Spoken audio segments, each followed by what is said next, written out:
Pitawanich with your weekly recap, where we catch you up on some of the biggest stories of the week, like the storm system over Oregon and Southwest Washington that brought on flooding, plus what we know about the sudden and tragic death of a former NASCAR driver who spent time in Camas, and the ongoing problems with EBT fraud in Oregon and what's needed to change things.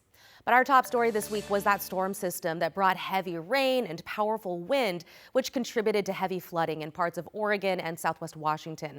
Some areas didn't see flood watches get lifted until Saturday. This is video of the Camas River on Friday. It shows tree logs and even a dumpster rush down the river.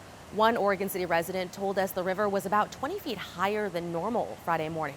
Because of that, people all over Clackamas County, from Oregon City to Carver and Estacada, were on high alert. Some were concerned about flooding, while others stopped by to take a look at just how much the Clackamas River had swelled. See it just surpass all the rocks, rise up against the trees. It's incredible. If we put our knees into that water, we could probably get whisked away because it is so powerful. Yeah, you could see that fast-moving water. Well, the flooding turned deadly on Friday. The Yamhill County Sheriff's Office said that the body of a 52-year-old man from Amity was recovered after he was swept up by fast-moving water in Sheridan. The Sandy River remained under a flood warning as well until 10 o'clock Friday morning. We want to zero in on the Sandy River Delta. It's a spot that easily floods and where homeless people often camp illegally. The Department of State Lands has been sending out crews multiple times a week to clear those illegal camps and post notices about getting out. KGW's Blair Best went there for a first-hand look. She found despite the notices and warnings, there are still homeless people staying there. If you look right here behind you, they got flooded underneath the bridge all the way up to their chest. Yeah, all the stuff was floating down the river, and the dogs were on top of the bed. It's pretty bad out here. And that homeless man has been camping at the Sandy River Delta for 6 years, but after it started flooding Thursday, he did move to higher ground. The Department of State Lands said anyone camping in a flood area does so at their own risk. To the coast now, where the historic Tillamook Air Museum says it'll be at least a week before they can get a real look at what needs to be fixed. It's closed indefinitely after wind gusts tore off a section of a hangar's roof Wednesday morning. Outside roof didn't blow off. It just folded over. So now it's hanging down, which creates an even more a bigger safety issue on the outside. So we don't know how to get that piece down, and that's what we're trying to evaluate right now. Bradley says the port has explored rehabbing the hangar in the past, but says it's complicated and expensive. And until the wind and rain ease up, they'll have to wait to get any work started. In the gorge, wind tore chunks of the roof off a medical facility in the Dalles with 3 patients inside at the time. And while no one was hurt, Wasco County has declared a state of emergency since thousands in the area rely on the facility for treatment, and there really aren't many options in the area. Alma McCarty brings us the story. Outside, the damage is extensive. And in. We didn't truly understand the total estimate of damage until we actually walked through the building later in the day and realized the severe damage both structurally and to the roof. Jamie Thompson, the head of Adventist Health Columbia Gorge, says it won't be an easy fix to clear out debris and repair the Water's Edge facility. Where we see outpatient clinic patients, both in orthopedics, cardiology, internal medicine, we have primary care. That's 150 to 175 patients per day entering these doors. Doors that will remain closed for an unknown amount of time. Health leaders are working to find alternative sites for some patients and reschedule appointments for others. During the storm, only a couple were inside. We had sleep studies going on for our overnight sleep tests, and so we had 1 employee and 3 patients who were evacuated safely prior to fire department arrival. Thompson and her team thankful that all this happened overnight. Just trust that we're doing everything we can to relocate our clinics and get them access to care as soon as possible. Alma McCarty, KGW News. Wasco County commissioners who declared a state of emergency said in addition to the damage, many county roads remain closed due to downed trees and debris. Longtime local NASCAR driver Greg Biffle died on Thursday after his plane crashed and exploded while trying to land in North Carolina. Biffle, his wife, their 2 kids, and 3 others were killed when Biffle's small jet crashed at an airport in North Carolina. That's according to a NASCAR statement. It's unclear who was flying the plane at the time, but Biffle grew up in Camas and spent some 18 years climbing to the top of his sport. We spoke with the Portland International Raceway GM who met Biffle 30 years ago and is still processing the news. It's good to see him here, back doing what he loves doing. Anytime something senseless happens, it hurts, of course, but Greg was a champion. He was a great guy, true humanitarian. Biffle's impact was felt beyond his career. He used his personal helicopter to help victims and deliver supplies following Hurricane Helene. Biffle also recruited other NASCAR teams to help during the aftermath.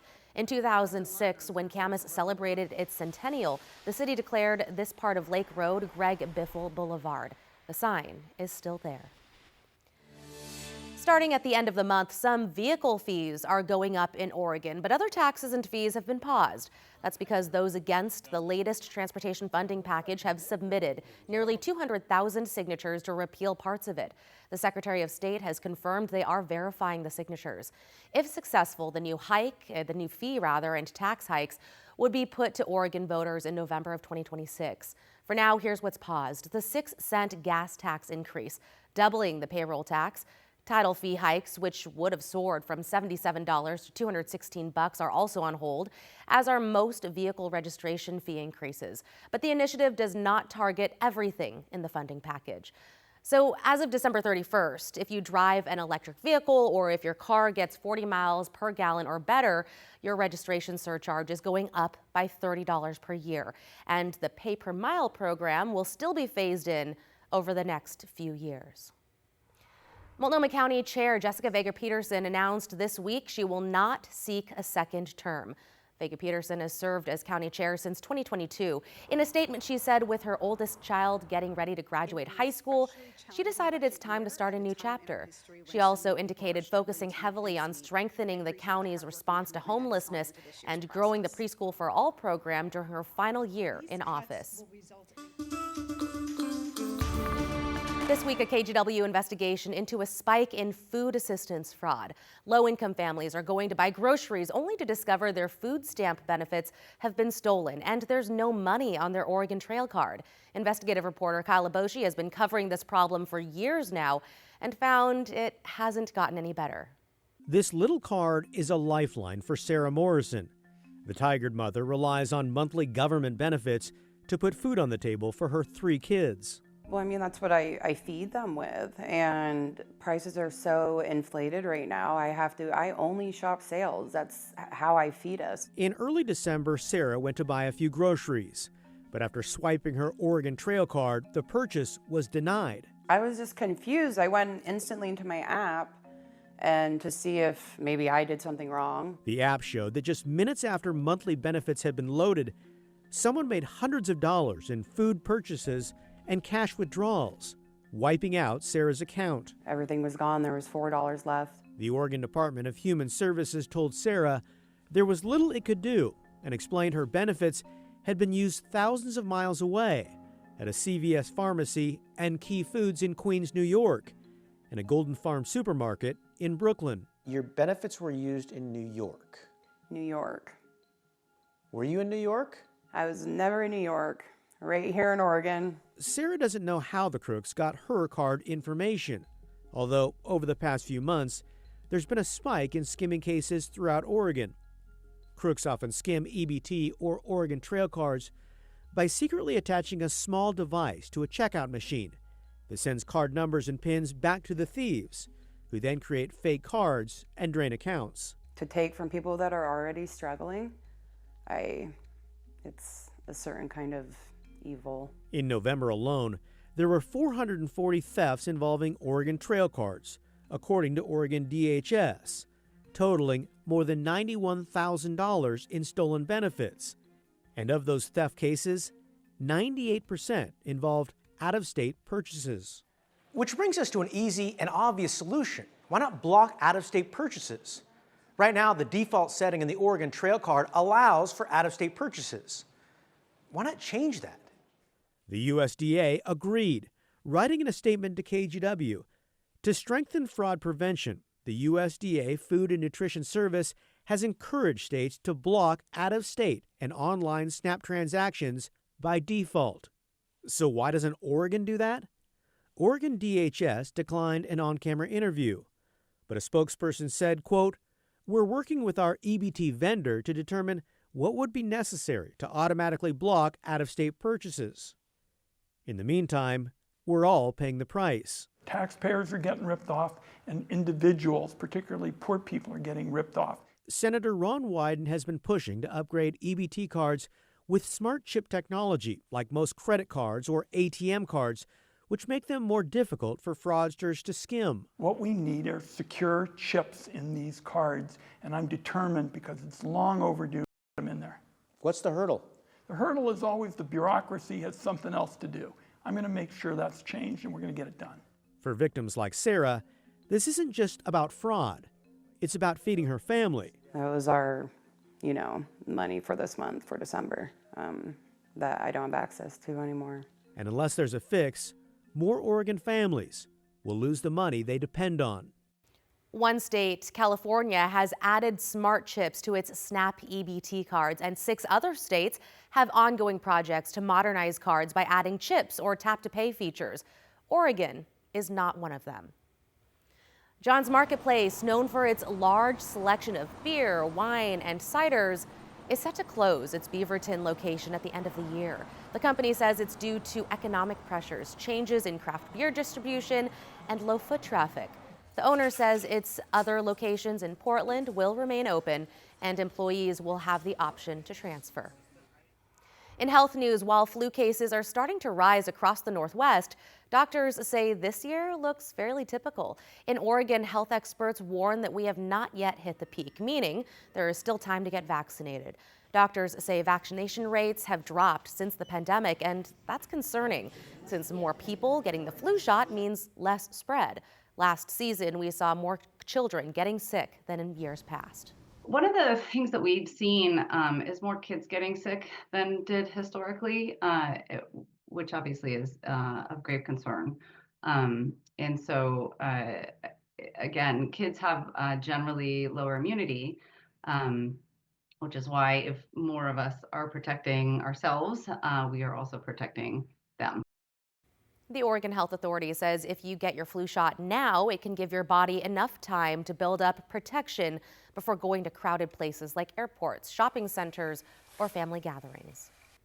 Portland's iconic elk statue is just a few months away from returning to downtown. The city says it's working on the base and the fountain that were both damaged during protests in 2020. Devin Haskins shows us what it took to preserve the original look. A peek behind the fences and the work being done on the historic Thompson Elk Fountain in downtown Portland. It's crazy. It's so simple, right? Move the fountain back, but it's a lot of work. Years of work, in fact. The fountain was shut off in 2020 during the pandemic and was removed later that year after getting damaged during the nightly protests.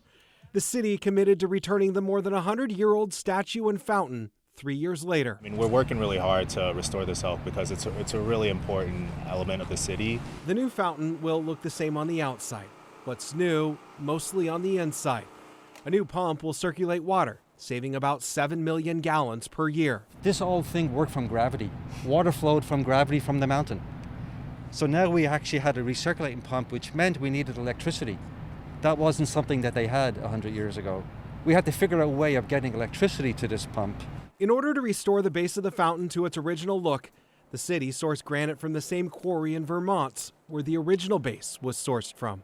We're lucky a lot of historic quarries are not open and were not available, but this is an active quarry, and so we were able to procure the original fabric, which was really important for the historic purposes and to match the existing stone. The statue and fountain has been a fixture in downtown Portland since 1900.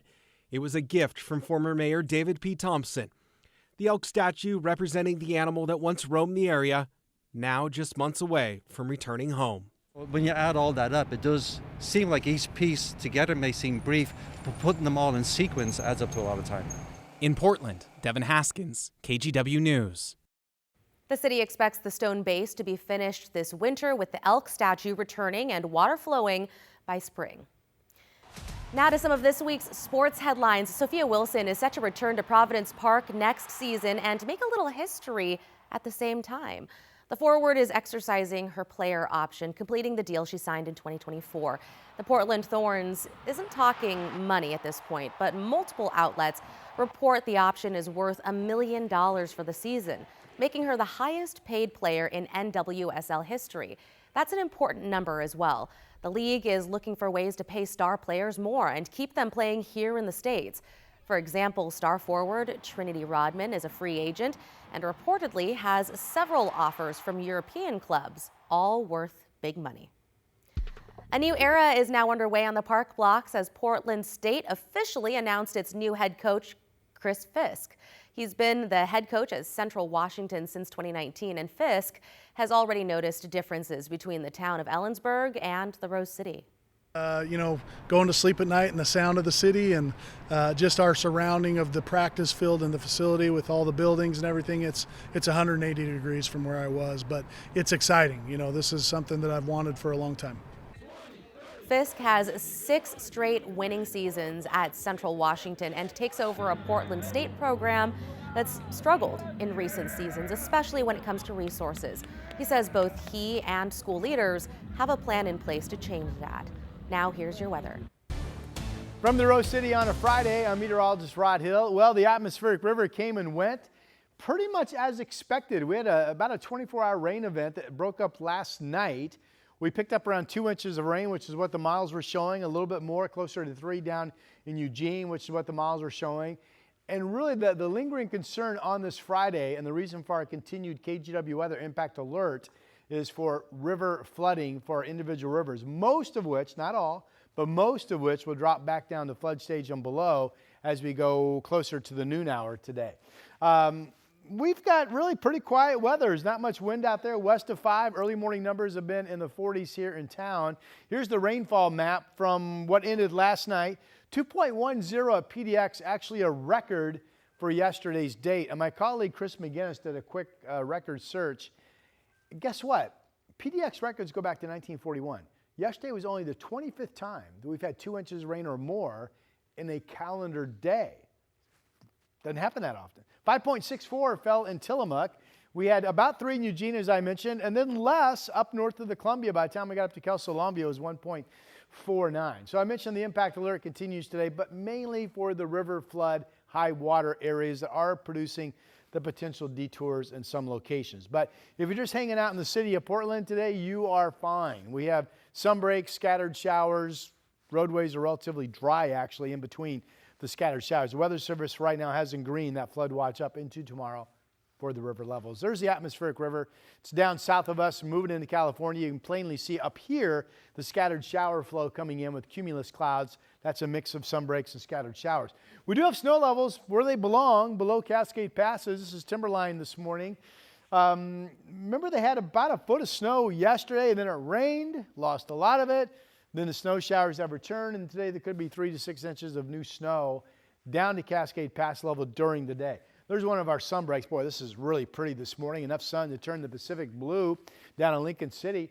Parts of Lincoln County, by the way, Newport, which is just south of Lincoln City, had about 8 straight hours yesterday of 50 mile per hour plus wind gust. Despite all the wind warnings that come and go along the Oregon coast, we don't really have 8 consecutive hours of 50 mile per hour wind gusts very often. We had it yesterday. And that has caused some problems as well. All right, early morning pretty shot of the sun turning the Columbia River yellow, and there's the downtown cityscape. Futurecast is just going to show in blue the snow showers down to 3,000 feet and the scattered showers. We have a shower threat continuing for the weekend, both days, Saturday and Sunday.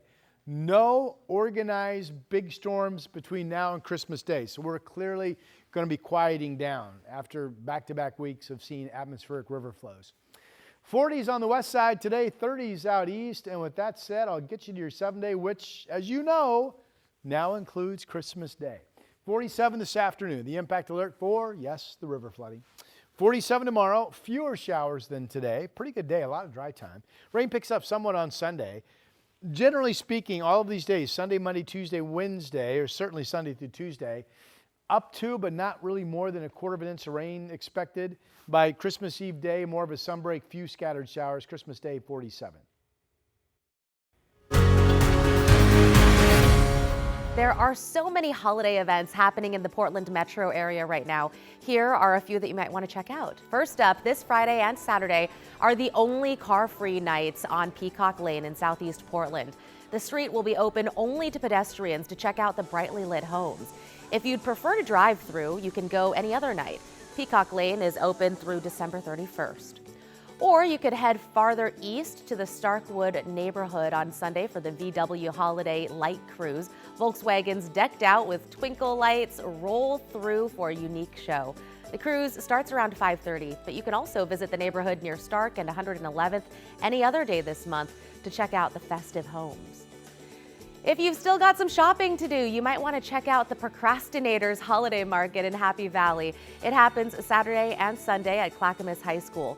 350 vendors will be there for a selection of food, crafts, and other specialty items. Or you can head to Vancouver for the Winter Native Arts Market. It's Saturday from 11 to 3 at the Clark County Historical Museum. 17 Native artists and makers will display their handmade works. For more weekend inspiration, you can check out the 8 Things to Do article. It is up each week at kgw.com. And that's a wrap on your weekly recap. I'm Christine Pitawanich. You can catch up on the latest headlines anytime on our website, kgw.com, your KGW app, or our YouTube channel.